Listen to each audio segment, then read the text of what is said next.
अनवर रज़ा साहब, कामरान मुदस्सिर साहब ने कहा कि पीटीआई ने इजलास में ना आने की तकल्लुफन भी हमें इत्तला नहीं दी। और आपको याद होगा ये वही जमात है कि जिसके साथ पाकिस्तान तहरीक इंसाफ आगे चलकर ग्रैंड ऑपोजिशन अलायंस बनाना चाहती है।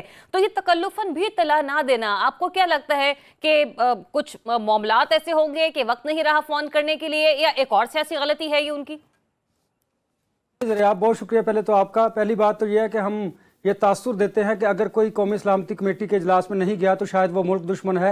ये पॉलिटिकल मोटिव्स हो सकते हैं। देखिए, मैंने कल भी ये अर्ज किया था कि पाकिस्तान तहरीक इंसाफ की ये बड़ी सियासी गलती है कि उन्हें कौमी सलामती के इजलास में जाना चाहिए था, वहां पर जाकर अपनी बात जरूर करते। खैर वो नहीं गए, ये उन्होंने गलती की, और इस गलती की वजह से अब हुक्मरान जमात में जो उनकी अपोजिशन है और जो लोग ये तासुर दे रहे हैं और ये कह रहे हैं कि शायद उन्होंने फौज के खिलाफ जो बयानिया था वो दुरुस्त था। देखिए, उन्हें जाना चाहिए था। ना जाने की गलती क्यों की गई? इसलिए कि वो चाहते थे कि शायद इसको इंडोज करवाया जाए बानी पीटीआई से, मुलाकात ना हो सकी। ये एक पैटी इशू है, छोटी बात थी। उन्हें जाना चाहिए था और बाद में आकर बानी पीटीआई को बता देना चाहिए था, ताकि ये अब जो तनकीद बहुत छोटा इशू है अनवर रज़ा साहब, तो फिर हुकूमत इस मामले पर पॉलिटिक्स क्यों कर रही है? भाई जरिया वो क्यों नहीं करेंगे? उन्हें तो मौका चाहिए था। वो ये चाहते हैं कि बानी पीटीआई पाकिस्तान तहरीक इंसाफ और एस्टेब्लिशमेंट के दरमियान जो खलीज है वो बढ़ती चली जाए। वो क्यों कर ऐसा करेंगे कि वो एस्टेब्लिशमेंट के करीब पाकिस्तान तहरीक इंसाफ को आने देंगे? चलिए, कौमी सलामती कमेटी के इजलास में अगर आप दहशतगर्दी के खिलाफ जंग की बात कर रहे हैं, कोई इश्यूज की बात कर रहे हैं, तो आपके राब्ते तो बहाल हुए। आप बाद में भी बात कर सकते हैं पॉलिटिक्स पर। तो पाकिस्तान तहरीक इंसाफ को यकीनन जाना चाहिए था, ना जाकर गलती ये की कि अब देखे तोपों का रुख उनकी तरफ है। एक बात, अब उनके जो अपोजिशन ग्रैंड अलायंस की आपने जो बात की, मैंने आपसे अर्ज किया था कि जमीयत उलमा इस्लाम ईद के बाद खुद अकेली जमात जो है वो इंतखाबी धांधलियों से मुतालिक एक तहरीक चलाएगी। देखिए, पाकिस्तान तहरीक इंसाफ को उनके साथ जाना चाहिए था। उन्होंने जब गवर्नमेंट को आगाह कर दिया, अगर उन्हें अपोजिशन को आगे लेकर चलना था तहरीक के हवाले से, तो फिर उन्हें मौलाना फजल रहमान साहब को एतमाद में लेना चाहिए था। मौलाना फजल रहमान साहब तो गए और वहां पर लास्ट में जो हमारे आर्मी चीफ है उन्होंने दुआ भी करवाई, और उन्होंने स्पेशली मौलाना फजल रहमान साहब को भी कहा कि दहशतगर्दी के खिलाफ जंग में मौलाना साहब आपको किरदार अदा करना चाहिए, सबको किरदार अदा करना चाहिए। देखिए,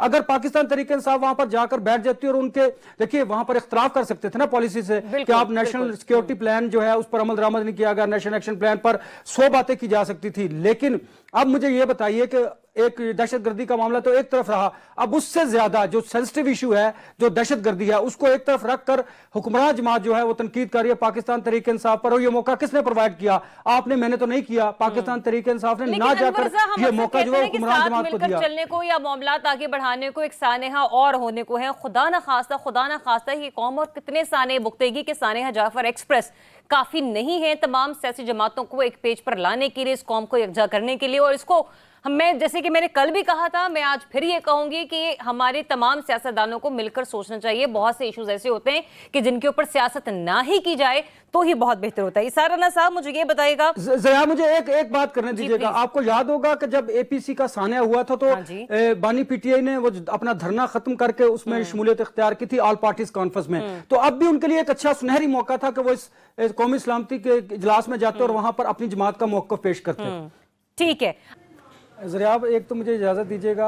इसार राना साहब, जो गुफ्तगू आप फरमा रहे थे, मेरा भी कहने का मकसद यही था, और शायद मैं उस तरह उसको नहीं कन्वे कर सका जिस तरह आपने कन्वे किया।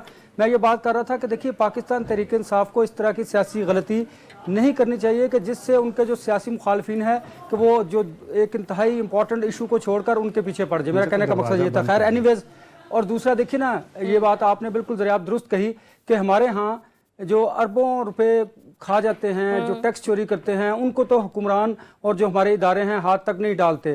शायद वो उनके साथ मिलकर ये सारा कुछ किया जाता है, लेकिन आम आदमी पर ये बोझ डाल दिया जाता है। फिर आप कहते हैं कि मैं एक बात करता हूँ अक्रॉस द बोर्ड तमाम पॉलिटिकल पार्टीज के हवाले से, अगर ये जो बैरून मुल्क में इनका पैसा पड़ा है अक्रॉस द बोर्ड तमाम पॉलिटिकल लीडरशिप का, अगर वो पाकिस्तान के अंदर ले आए तो मैं समझता हूं कि पाकिस्तान खुशहाल हो जाएगा। एक बात। दूसरी बात यह है कि अब भी जो फॉरेन इन्वेस्टमेंट की आप बात करते हैं, अपने मुल्क के अंदर से आपका सरमायाकार जो बाहर जा रहा है आप उसको रोक नहीं पा रहे हैं।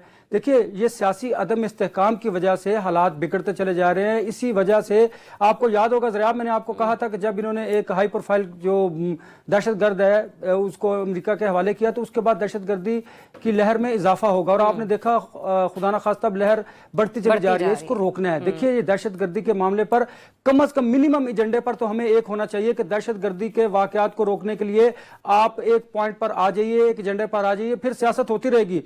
फिर पीटीआई भी यहाँ पर है, पीपल्स पार्टी भी यहाँ पर है, नून लीग भी यहाँ पर है, आपकी हुकूमत भी यहाँ पर है, एक बात। और दूसरी बात देखिए, जो अवाम के साथ दहशतगर्दी की जा रही है उसका पुरसाने हाल कौन होगा?